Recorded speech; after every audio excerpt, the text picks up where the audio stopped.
देश भर में दशहरे का उत्सव अलग अलग माध्यमों के साथ मनाया जाता है। इसी तरह एमपी के एकमात्र मंदसौर में प्रभु श्री राम के लंका विजय की खुशी में दशहरे के दूसरे दिन विजय एकादशी का उत्सव धूमधाम से मनाया जाता है।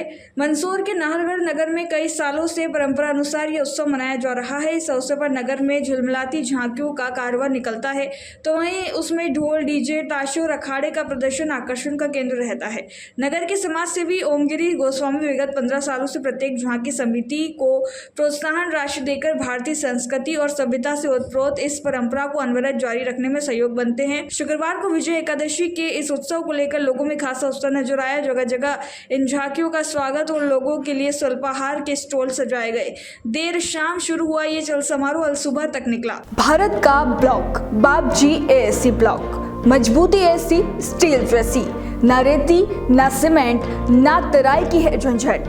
भारत का नंबर 1 ब्लॉक आईएसआई व आईएसओ मार्क से प्रमाणित भी है।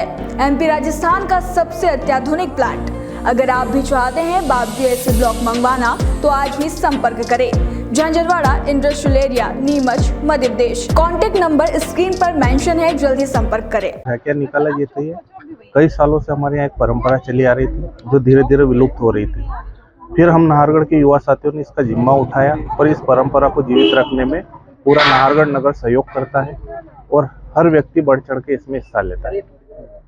किस तरीके का आयोजन होता है, कितनी झांकियों का कारवां निकलता है? ये 11 के दिन निकलता है। इसमें 10 से 12 झांकियाँ रहती है, अखाड़ा रहता है, ताशे रहते हैं और जगह जगह खीर प्रसादी का आयोजन होता है। नाहरगढ़ के युवा, आसपास के गाँव के सभी युवा साथी इसमें बढ़ चढ़ कर हिस्सा लेते हैं और एक भव्य आयोजन के रूप में ये प्रसारित होता है। भारतीय संस्कृति सभ्यता को बचाने का बना रखा है। बिल्कुल, ये भारतीय संस्कृति और सभ्यता को बचाने के लिए हम लोग युवा साथियों ने सभी ने बीड़ा उठाया और ये चला ही आ रहा है काफी समय से। ओम गोस्वामी।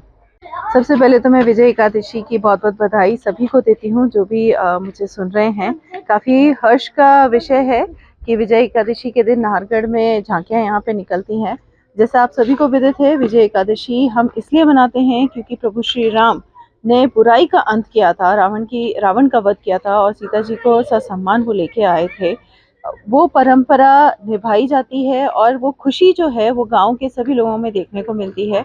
आज के दिन नाहरगढ़ गांव में हर गली में झांकियाँ निकलती हैं, युवा इसमें बढ़ चढ़ कर भाग लेते हैं और पूरा गांव यहाँ पे जागता है। अलग ही माहौल यहाँ पे रहता है। वासुदेव जी की भी झांकियाँ यहाँ पे निकलती हैं, अखाड़े भी यहाँ पे निकलते हैं। कई पौराणिक कथाएं हैं जिनका वर्णन इन झांकियों के माध्यम से मिलता है और बच्चे पूरी रात जागते हैं, चाहे बड़े हों चाहे बूढ़े हों, सब जागते हैं और इस हर्ष का आनंद लेते हैं, इस संस्कृति का आनंद लेते हैं, इस परंपरा का आनंद लेते हैं। आज इस अवसर पर मैं सभी को बधाई और शुभकामनाएं देती हूँ और मुझे ये भी खुशी होती है कि मेरे देवर ओमगिरी गोस्वामी जी ने इस संस्कृति को आगे बढ़ाया। कहीं ना कहीं कुछ कारणवश से ये परंपरा, ये संस्कृति जो थी वो कहीं रुक गई थी और युवा झांकियाँ नहीं बना पा रहे थे, चाहे वो आर्थिक कारण हो या वो प्रोत्साहन के कारण हो। तो ओम भैया आगे आए और उन्होंने प्रत्येक युवाओं को काफ़ी प्रोत्साहित किया और आज काफ़ी अच्छा माहौल है। काफ़ी झांकियाँ निकल रही हैं, 10 से 11 झांकियाँ यहाँ पे निकल रही है।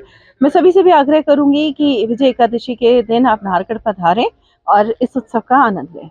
धन्यवाद। विजय एकादशी का उत्सव है, किस तरीके की परंपरा और कब से इसका निर्माण किया जाएगा, कैसा आयोजन होगा? ये नाहरगढ़ में वर्षों पुरानी एकादशी के दिन झांकियों के निकलने की परंपरा है और काफ़ी अच्छी और सुंदर झांकियाँ शुरू से निकलती आ रही है। बीच में एक दौर ऐसा आया था कि जब झांकियों का निकलना लगभग बंद होने के कगार पर था, तो यहाँ के दोनों भाई समाजसेवी भाई मुकेश जी गिरी गोस्वामी और ओम जी गोस्वामी ने इस परंपरा को निर्वहन करने के लिए और परंपरा कायम रहे इस हेतु अपनी ओर से प्रोत्साहन राशि 5,000 रुपये देना शुरू की और अब वो 7,7100 रुपये हर झांकी को दे रहे हैं और नाहरगढ़ में बहुत अच्छा माहौल है। महेंद्र सिंह कानून को नाहरगढ़। मंदसौर से ललित शंकर धाकड़ की रिपोर्ट।